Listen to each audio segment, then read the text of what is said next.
Hello students, फिर से आप सभी का स्वागत है हमारे क्लास अपॉन में। और मैं लेके आ गया हूँ चैप्टर नंबर 10 जो कि है बहुलक। एक या अधिक प्रकार के अधिसंख्य छोटे अणुओं के संयोग से बने यौगिक को हम कहते हैं बहुलक। यानी कि छोटे छोटे बिल्कुल सेम यौगिक आपस में जुड़कर एक लंबी श्रृंखला बना लेते हैं, जिसको हम बहुलक कहते हैं। बहुलक शब्द को हम इंग्लिश में पॉलीमर कहते हैं। जैसे कि नॉर्मली हम लोग क्या बोलते हैं, पॉलीथीन झिल्ली जो यूज़ करते हैं उसको पॉलीथीन बोलते हैं, ठीक है ना। तो ये बिल्कुल उसी बहुलक का ही उदाहरण है जो पॉलीथीन हम यूज़ करते हैं।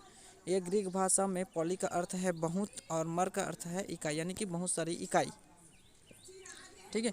उत्पत्ति के आधार पर बहुलक दो प्रकार के होते हैं, प्राकृतिक बहुलक तथा संश्लेषित बहुलक। इसके बाद है उपयोगिता और संरचना के आधार पर बहुलक के मुख्य रूप से रेसे, रबड़ और प्लास्टिक में इसे बांटा गया है। फिर रेसे, रबड़ और प्लास्टिक के भी बहुत सारे अलग अलग प्रकार हैं, ध्यान से देखिएगा। प्राकृतिक रेसे, संश्लेषित रेसे, प्राकृतिक रबड़, रबड़ के प्रकार होंगे, संश्लेषित रबड़। फिर प्लास्टिक में सदैव और संश्लेषित नॉर्मल जो प्लास्टिक यूज़ होता है वो। तो उदाहरण है देखिए, कपास, जूट वगैरह है, रेयॉन, नायलॉन है। तो इसके बारे में अभी पढ़ते जाएंगे हम लोग। जैसे कि रेसे, रेसे पतले तंतुओं की लंबी धागों जैसी संरचनाएं होती हैं। इनकी संरचना तथा गुणों के कारण इनका उपयोग कपड़े, रस्सियाँ, कालीन, स्वेटर आदि बनाने में निर्माण होता है। प्राकृतिक रेसे, ये पादप और जंतुओं से हमको प्राप्त होता है। प्रकृति में कपास, जूट से प्राप्त होते हैं पादप रेसे, और ऊन तथा रेशम जंतुओं से प्राप्त होते हैं, इन्हें जंतु रेसे कहते हैं। ऊन भेड़ों के बाल से प्राप्त होता है। रेशम की रेशम कीटों को कोकूनों से प्राप्त किया जाता है। फिर कपास, यह सर्वाधिक उपयोग किए जाने वाला प्राकृतिक रेशा है। कपास रेशों को कपास ऊन के नाम से भी जाना जाता है। भारत में कपास की खेती मुख्य रूप से गुजरात, महाराष्ट्र, मध्य प्रदेश, आंध्र प्रदेश, पंजाब, राजस्थान, तमिलनाडु, कर्नाटक अधिकांश जगहों में कपास की खेती होती है, ठीक है। जूट यह पौधे के तनों से प्राप्त होती है, इसे पटसन भी कहते हैं। हमारे छत्तीसगढ़ में भी इसका होता था खेती पहले, और अभी भी कहीं कहीं होता है। रस्सी वगैरह बनाने में, बोरा, थैला, इसमें ये यूज़ होता है। इसकी खेती वर्षा ऋतु के समय होती है। मुख्य रूप से पश्चिम बंगाल, बिहार, असम में उगाया जाता है, यानी कि मुख्य रूप से खेती उधर ही होता है इसका। जूट का उपयोग बोरा, थैला, वस्त्र निर्माण में किया जाता है। संश्लेषित रेशे, मानव द्वारा बनाए गए रेशे को मानव निर्मित या संश्लेषित रेशे किया गया है, जिसके केमिकल रिएक्शंस और उसमें कुछ कृत्रिम चीज़ें मिलाकर उसे बनाया गया है। ये प्राकृतिक रेशे से अत्यधिक मजबूत होता है। उपयोग किए गए रसायनों की आधारभूत संश्लेषित रेशे निम्न चार प्रकार के होते हैं: रेयॉन, पॉलिएस्टर, एक्राइलिक और आर्लोन या पैन। ये 12th में है, इसका केमिकल रिएक्शन होता है, कैसे बनाया जाता है, तो आप बस इसके नाम को याद रखिएगा, है ना, इंपॉर्टेंट है, पूछा जा सकता है। फिर है रबर। रबर दो प्रकार के होते हैं, प्राकृतिक रबर और संश्लेषित रबर। तो ये क्वेश्चन इसका पूछा जाता है कि ये जो रबर है प्राकृतिक बहुलक है ना, इससे प्रत्यास्थ गुण होता है, इसे इलेस्टोमर भी कहते हैं। यह रबर वृक्ष के तनों और छाल से प्राप्त सफ़ेद द्रव से बनता है। यह द्रव रबर तथा जल का विलयन है तथा लैक्टस कहलाता है। रबर के वृक्ष भारत, श्रीलंका, मलेशिया, इंडोनेशिया, दक्षिण अमेरिका में पाए जाते हैं। संश्लेषित रबर, यह रबर प्राकृतिक रबर के वल्कनीकृत, यानी कि प्राकृतिक रबर में मैं सल्फर मिला दूँ तो रबर जो मुझे प्राप्त होता है वो संश्लेषित रबर कहलाता है। जैसे कि एग्जांपल देखो, Buna S, Buna N, neoprene वगैरह। फिर है प्लास्टिक। रेशों की तरह प्लास्टिक भी एक बहुलक है, लेकिन ये रेशे नहीं है। इसका उपयोग थैली, बोतल, ठीक है, बाल्टी, मग, कंघा, अधिकतर हमको अब लगभग कह सकते हो घर में 60 से 70% जो हमारी उपयोगी चीज़ें हैं, टीवी, मोबाइल, चेयर, टेबल, सब प्लास्टिक के ही देखने को मिलते हैं।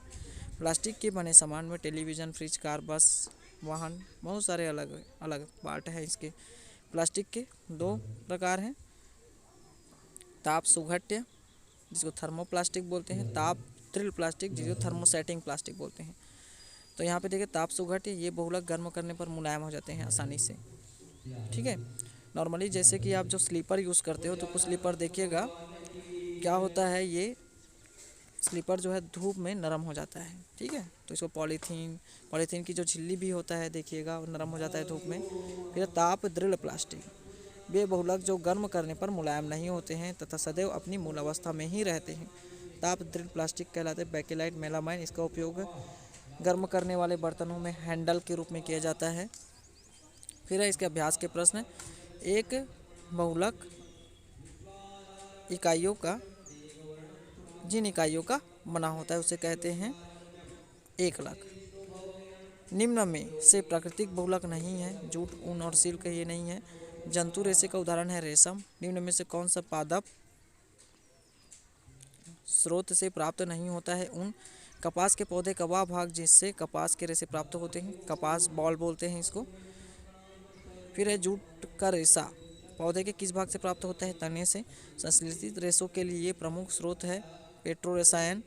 फिर है कपास की खेती के लिए उपयुक्त मिट्टी है काली मिट्टी। रेयॉन का स्रोत है लकड़ी की लुगदी। कृत्रिम रेशा कहते हैं रेयॉन को। निम्न में से किसे पॉलीएमाइड कहते हैं? नायलॉन को।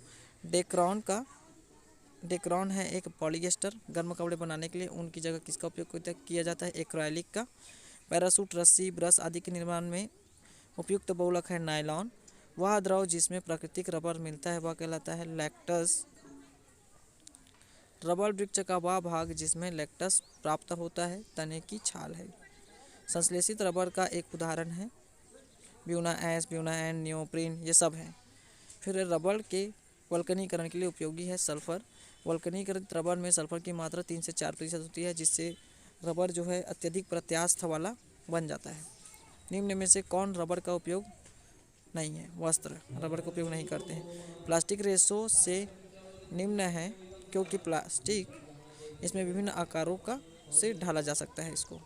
ताप सुगठे प्लास्टिक का उदाहरण है पीवीसी जिसको बोलते हैं पॉलीविनाइल क्लोराइड। ताप दृढ़ प्लास्टिक वह होती है जो क्या करता है उसमें में नरम नहीं होता है ना, हैंडल्स में इसका उपयोग होता है। ताप दृढ़ प्लास्टिक का उदाहरण है बेकेलाइट। निम्न में से उपयोगी पदार्थ है मेलामाइन। बहु उपयोगी पदार्थ है, इसका बहुत सारे अलग अलग उपयोग हो सकते हैं। बिजली के स्विच प्लग बनाए जाते हैं बेकेलाइट से। रसोई घर बनाने में उपयोग होती है मेलामाइन, रसोई घर के बर्तन बनाने में सॉरी। टेफ्लॉन किसके लिए उपयोगी है? बरसाती रेनकोट बनाने के लिए। लेंस खिड़की की कांच आदि बनी होती है पर्सपेकस से। पॉलीथीन एकलक है एथीन।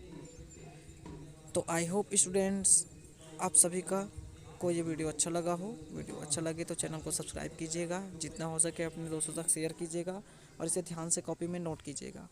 मैं मिलता हूँ नेक्स्ट चैप्टर के साथ नेक्स्ट वीडियो में, तब तक के लिए धन्यवाद।